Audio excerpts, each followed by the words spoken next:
नमस्कार साथियों, स्वागत है आपका हमारे यूट्यूब चैनल में। आज हम देख रहे हैं जो कि PYQ क्वेश्चन। इससे पहले हमने इस चैनल पर संपूर्ण कहानियाँ देखी, कुछ उपन्यास भी देखे और आज हम देखने जा रहे हैं PYQ क्वेश्चन। इसमें हम सबसे प्रथम जो नेट दिसंबर 2022 में पूछे हुए प्रश्नों का अध्ययन करते हैं। मैं केवल प्रश्न पढ़ूंगा और सही उत्तर बताते जाऊंगा, क्योंकि विश्लेषण करता जाऊं तो समय बहुत लग सकता है। तो पहला प्रश्न पढ़ते हैं। सलक्ष्य क्रम ध्वनि के भेद है। तो इसमें सलक्ष्य क्रम ध्वनि के भेदों में से ये है, देखो, वस्तु ध्वनि और वर्णगत ध्वनि, यह सलक्ष्य क्रम ध्वनि के भेद हैं। अगला प्रश्न पढ़ते हैं। तत्वों व शब्दार्थों सगुना वन अलंकृति पुनः क्व्यापी उक्त किस आचार्य की है? तो यह युक्ति जो है यह मम्मट की है। अगला पढ़ते हैं। इसमें से सुमिलित करना है, जैसे कि सुमिलित करने में से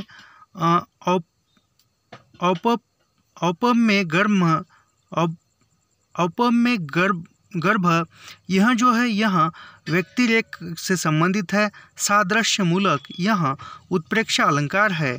और विरोध गर्भ यह जो है यह विभावना से है। और श्रृंखला मूलक यह जो है यह एकावली से संबंधित है। अगला प्रश्न पढ़ते हैं। निम्नलिखित में से यह कथन सा काव्य घटनानुकूल शब्दों परिस्थिति किसका है? तो यह जगन्नाथ का है। सा काव्य घटनानुकूलम शब्दों परिस्थितियाः, तो यह जो है यह जगन्नाथ जी का कथन है।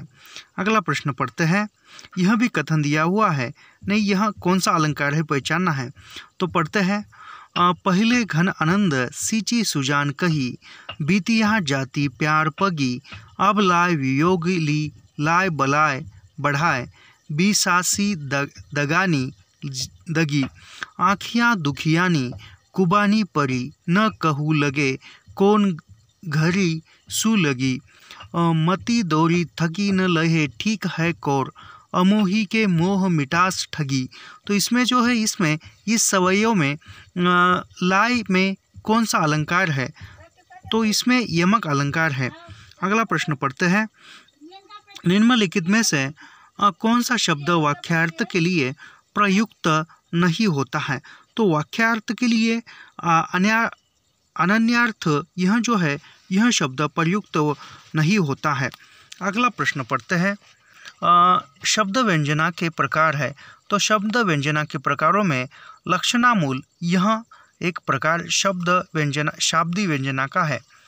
नहीं, इसमें है, देखो, शाब्दी लक्षणामूलक और लक्ष्य संभावना, यह दो शाब्दी व्यंजना के प्रकार है। अगला पढ़ते हैं। यह कथन शक्ति उत्पत्ति और अभ्यास समन्वित रूप में काव्य हेतु है। निम्नलिखित में से किसका विचार है? तो शक्ति उत्पत्ति और अभ्यास यह जो है यह काव्य लिखने के लिए मम्मट ने इसको परिभाषित किया है। तो यह कथन भी मम्मट का है। अगला पढ़ते हैं। प्रश्न, इसमें युग्म सुमिलित करना है। इसमें पढ़ते हैं। सबसे प्रथम है प्रज्ञा नवोमेश शालिनी प्रतिभा मता, यह जो है यह इसमें है, देखो, कौन से सही है? युग्म कौन कौन से सही है यह पढ़ते हैं। तो पहला है प्रज्ञा नवमेश शालिनी प्रतिभा मता, यह भट्टतोत, यह सही है। और जो अगला है वह भी पढ़ते हैं। इसमें है, देखो, शक्ति कवित्व बीज संस्कारु रूप, यह मम्मट का है, यह भी सही है। और अगला है, देखो, सा काव्य घटनानुकूल शब्दों परिस्थिति, यह जगन्नाथ का है। अगला पढ़ते हैं। अगला प्रश्न, यह भी सुमिलित कीजिए भी है। इसमें एक मिनट।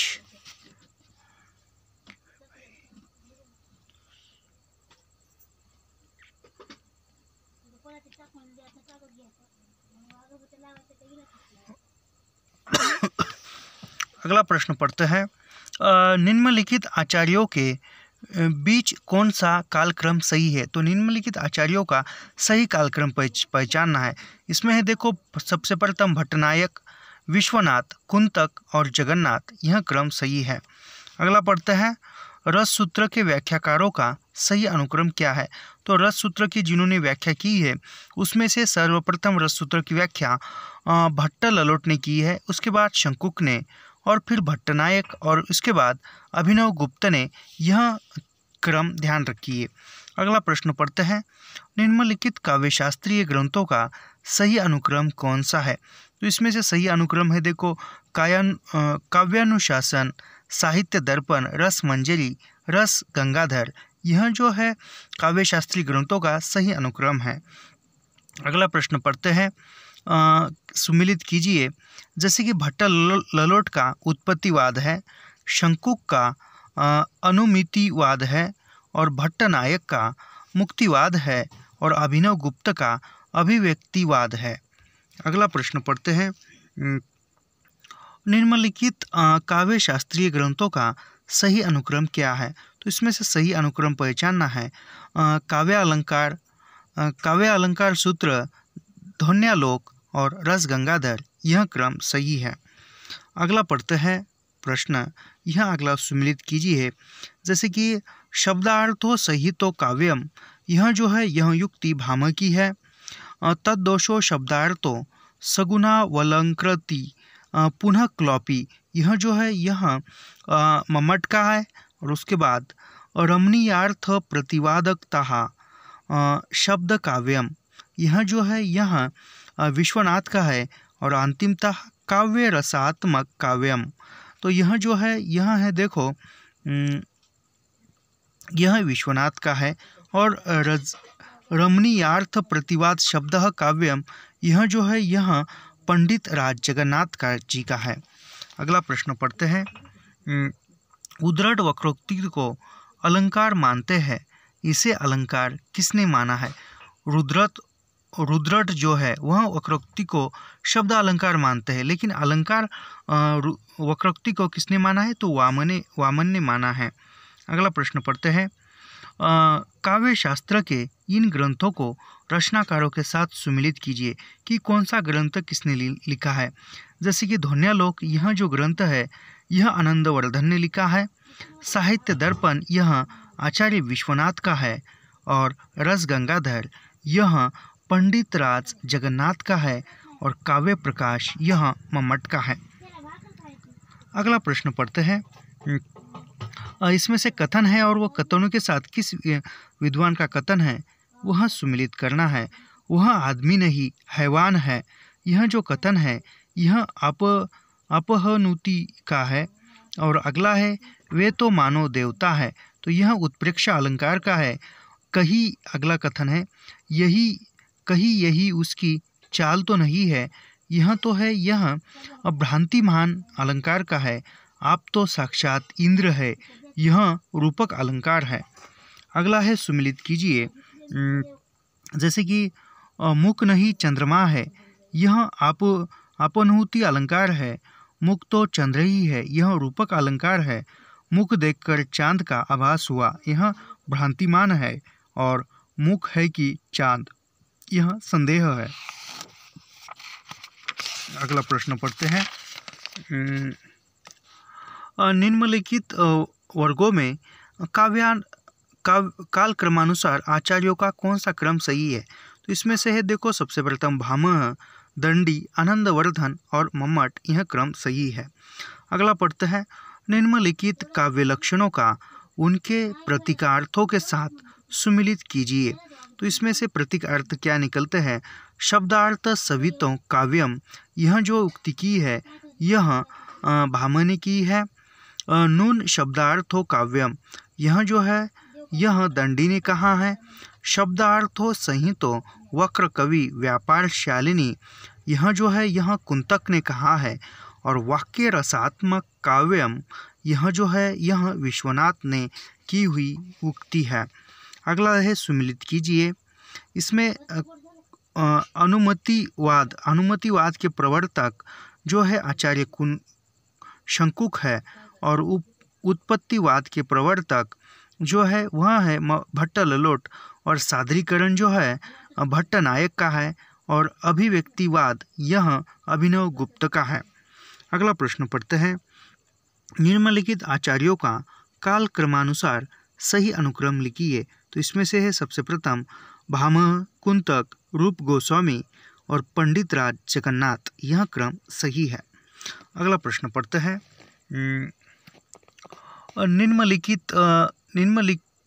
निम्नलिखित उक्तियों को उनके ग्रंथकारों के साथ सुमिलित कीजिए कि यह ग्रंथ जो है किसका है।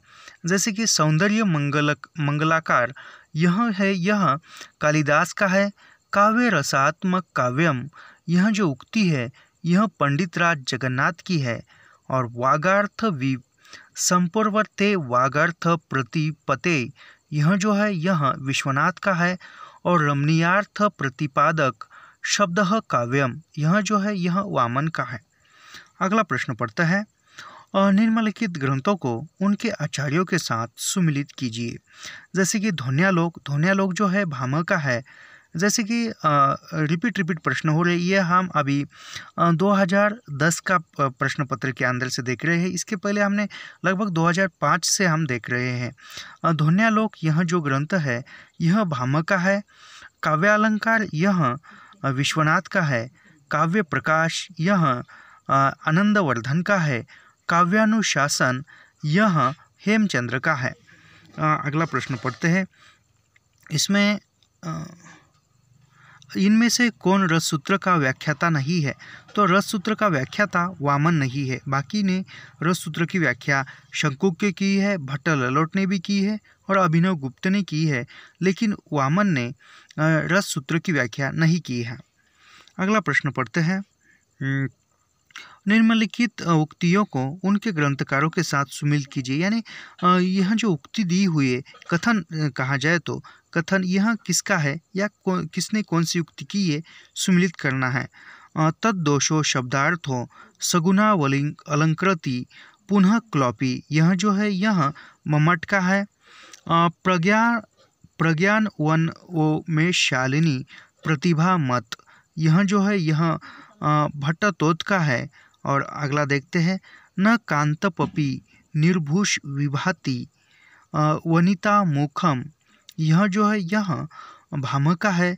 और अगला देखते हैं, कीर्ति भनीति भूति भली सोय सुरसुरी सम सब कह हित होय, यह जो है यह तुलसी का है। अगला प्रश्न पढ़ते हैं, भरत मुनि के अनुसार काव्य में कुल कितने गुण होते हैं। तो भरत मुनि के अनुसार काव्य में 10 गुण होते हैं। अगला प्रश्न पढ़ते हैं, शब्द शक्ति के विषय में निम्नलिखित कथन किसका है। अभिधा उत्तम काव्य है, मध्य लक्षणा लीन, अधम व्यंजना रस विरस, उल्टी कहत नवीन, तो यह देव कवि का कथन है। अगला प्रश्न पढ़ते हैं, जैसे कि विश्लेषण मैं क्यों नहीं कर रहा हूँ, क्योंकि अभी एक ही माह हमारा पेपर रहा है नेट का, तो विश्लेषण करते जाऊँ तो सभी प्रश्न नहीं हो पाएंगे और हमें लगभग सभी यूनिट पर PYQ क्वेश्चन देखने हैं। इसलिए मैं सिर्फ प्रश्न पढ़ रहा हूँ और उत्तर बता के अगला प्रश्न पढ़ते जाता हूँ। अगला पढ़ते हैं, निम्नलिखित आचार्यों को उनके कालखंड के साथ सुमिलित कीजिए। तो इसमें है भामह ने 6वीं शताब्दी के भामह हैं। क्षेमेंद्र 11वीं सदी के हैं। और विश्वनाथ यह जो है यह विश्वनाथ का समय 14वीं सदी का है। और पंडित राज जगन्नाथ यह 17वीं सदी के हैं। अगला प्रश्न पढ़ते हैं, कालक्रम के अनुसार निम्नलिखित आचार्यों का सही अनुक्रम क्या है। तो इसमें है देखो, भामह, दंडी, आनंदवर्धन और अभिनव गुप्त, यह क्रम सही है।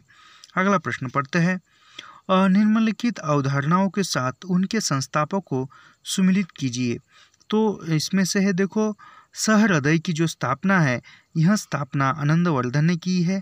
सादरीकरण की स्थापना भट्ट नायक ने की है। और मधुमती भूमिका यह केशव प्रसाद मिश्र की है।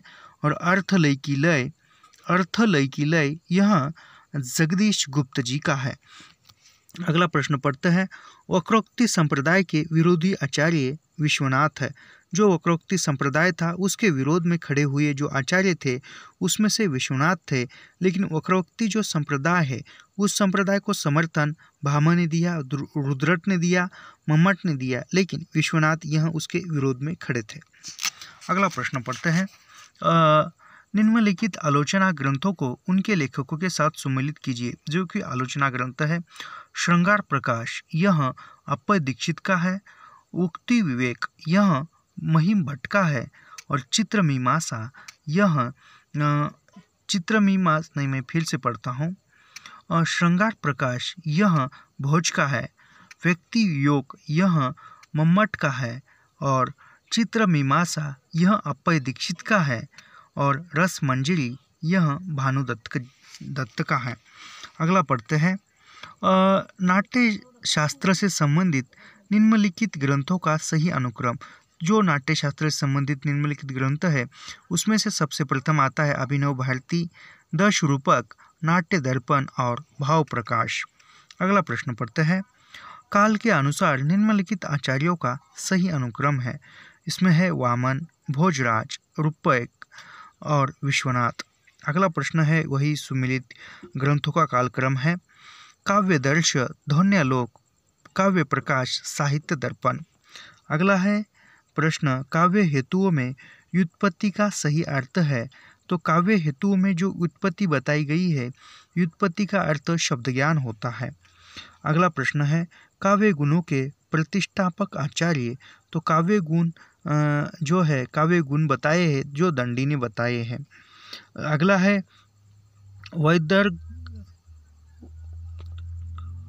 वैदर्भ भरती भगीति किसका सूत्र है। तो यह कुंतक का है। अगला प्रश्न पढ़ते हैं। इन उक्तियों को उनके आचार्यों के साथ सुमिलित कीजिए।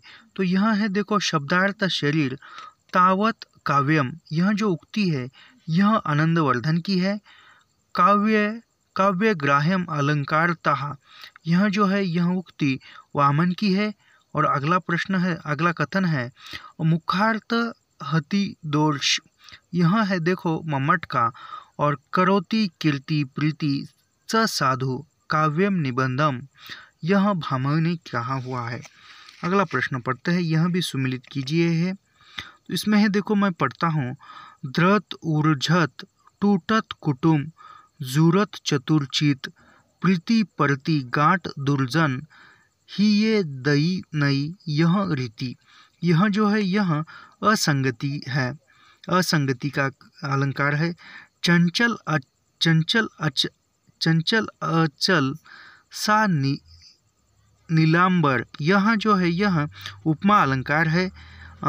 खिला हो जो बिजली का फूल मेघ वन बीच गुलाबी रंग, यह जो है यह उत्प्रेक्षा अलंकार है। और अगला है अंबर पनघट में डूबो रही तारा घट उषा नागरी, यह जो है यह रूपक अलंकार है। अगला पढ़ते हैं। नाटक को पंचम वेद किसने कहा। तो नाटक को पंचम वेद यह जो है यह नाटक को पंचम वेद भरत मुनि ने कहा। अगला पढ़ते हैं। यौ क्रम हेतु मधिधाय रस विधेय लक्षणा सूत्र माँ, यह रस संबंधी सूत्र किसका है। तो यह भरत मुनि का है। यहाँ पढ़ते हैं अगला प्रश्न। काव्य दोष की परिभाषा इनमें से सबसे पहले किसने की। जो काव्य दोष है उसकी परिभाषा सबसे पहले वामन ने की है। अगला प्रश्न पढ़ते हैं। लोक वक्रतानुकरण नाट्य में तया कृत्यम, यह कथन किसका है। तो यह कथन भरत का है।